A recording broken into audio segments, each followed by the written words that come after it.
because no star is truly small, but some stars are bigger and smaller than others. So tonight we're going to look at the life cycle of small stars, how they're born and how they die.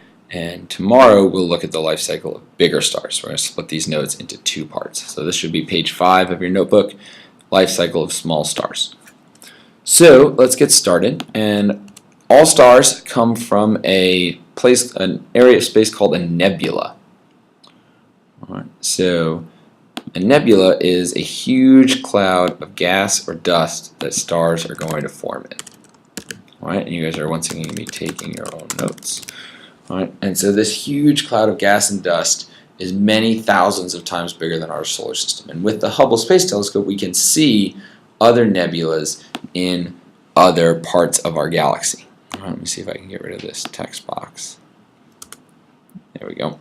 So you can see this nebula, right? The different colors show different materials reflecting different colors of light, and each one of these dots here is a star. Some of them are in front of the nebula, some of them are behind, and some of them are going to be forming within it.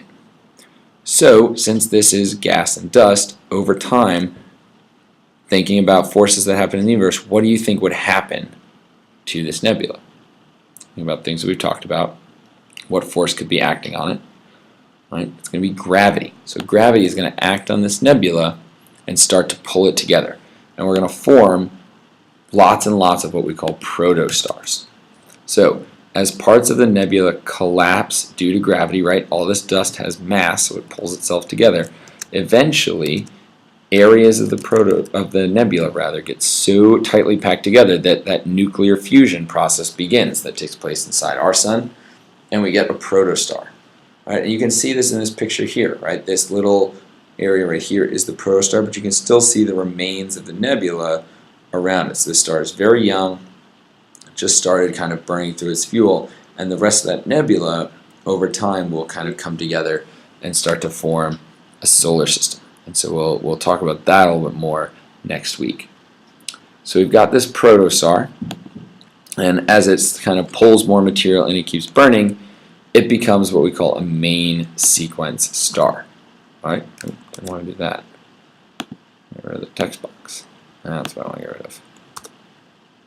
All right, so our sun is an example of a main sequence star. And we'll talk a little bit more about this in class tomorrow when we finish up with the HR diagram.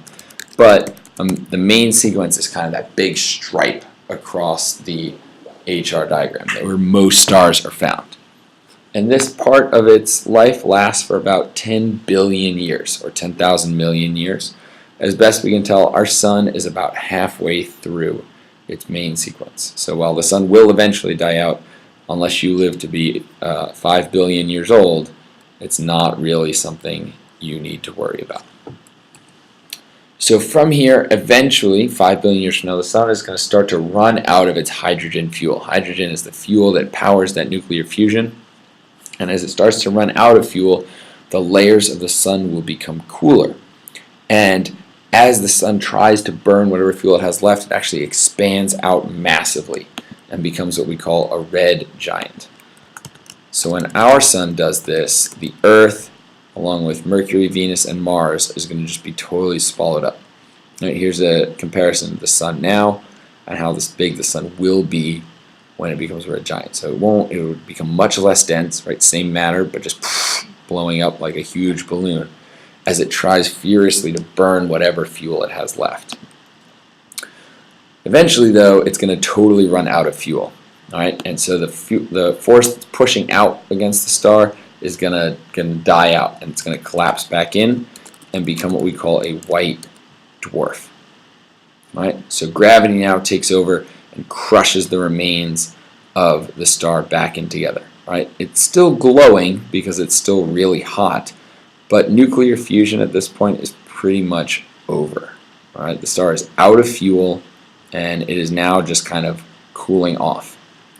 All right? So it collapses into this small white star, maybe the size of Earth, but it still has the same mass as our original sun. So now it is way denser than the Earth. Right? All of that matter is crushed into a super, super, super tiny space. And eventually, our sun will become, all right, so again, for a comparison, a white dwarf roughly the size of Earth. Right? And then, I want to go to the next slide, we'll end up with a black dwarf. Right? So the white dwarf is there's no longer any reactions going on. Right? Nuclear fusion is done, the star is just cooling off. Once it cools off enough, it just becomes a black mass that emits no light and it just floats through space. So this is not a picture, this is just an illustration, this is a painting of what we think a black dwarf might look like. Alright, black dwarfs, as you can imagine, are really hard to see in space because they don't give off any light. The only way you would be able to detect it would be if its gravity caused something near it to wobble or move or something like that. So we haven't really detected any black dwarfs yet, but we know that they should exist based on how other stars we've seen have died out. So I'm sure you have some questions. Alright, this is a pretty cool topic, so make sure you put 3 questions at the bottom of your notes. Tomorrow in class we'll finish up looking at HR diagram and then we'll move on to how these stars live and die. And I will see you tomorrow.